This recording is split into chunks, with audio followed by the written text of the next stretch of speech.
Ang taon ng pagkansila ng utang. 15 kabanata. Sa katapusan ng bawat 7 taon, dapat ninyong kansilahin na ang lahat ng utang. Ito ang gawin ninyo. Hindi na dapat singilin ng nagpautang ang utang ng kapwa niya Israelita. Hindi na niya ito sisingilin, dahil umabot na ang panahon na itinakda ng Panginoon na kansilahin ang mga utang. Pwede ninyong singilin ang mga dayuhan, pero kansilahin dapat ninyo ang utang ng kapwa ninyo Israelita. Kailangang walang maging mahirap sa inyo sa lupaing ibinibigay sa inyo ng Panginoon na inyong Diyos, na inyong aangkinin, dahil tiyak na pagpapalain niya kayo. Basta sundin ninyong mabuti ang Panginoon na inyong Diyos, at tuparin ang lahat ng utos na ibinibigay ko sa inyo ngayon.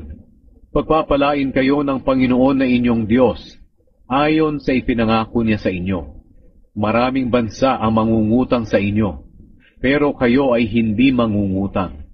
Pamamahalaan ninyo ang maraming bansa, pero hindi kayo mapamamahalaan. Kung may mahirap sa bayan ninyo, sa lupaing ibinibigay sa inyo ng Panginoon na inyong Diyos, huwag kayong maging maramot sa Kanya, kundi maging mapagbigay kayo at pautangin ninyo siya ng kanyang mga pangangailangan.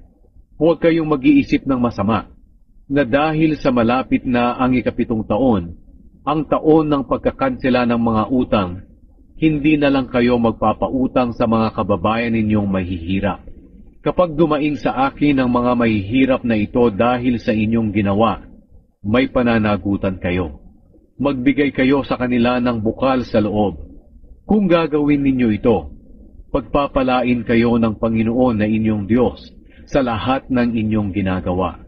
Hindi maiiwasan na may mahihirap sa inyong bayan, kaya inuutusan ko kayong maging lubos na mapagbigay sa kanila. Ang pagpapalaya sa mga alipin. Kung ang kapwa mo Hebreyo, lalaki man o babae, ay ipinagbili ang sarili niya sa iyo bilang alipin, at naglingkod siya sa iyo sa loob ng 6 na taon, kailangang palayain mo siya sa 7 taon. At kapag palalayain mo na siya, huwag mo siyang paaalisin na walang dala. Bigyan mo siya ng saganang hayop, trigo, at katas ng ubas, ayon sa pagpapala ng Diyos sa iyo. Alalahanin ninyo na mga alipin din kayo noon sa Ehipto, at pinalaya rin kayo ng Panginoon na inyong Diyos. Iyan ang dahilan kaya ibinibigay ko ang mga utos na ito sa inyo ngayon.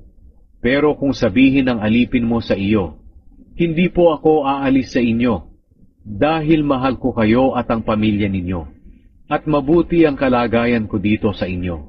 Dalhin mo siya sa pintuan ng bahay mo, butasan ang tainga niya, at magiging alipin mo siya sa buong buhay niya. Ganito rin ang gawin mo sa iyong aliping babae.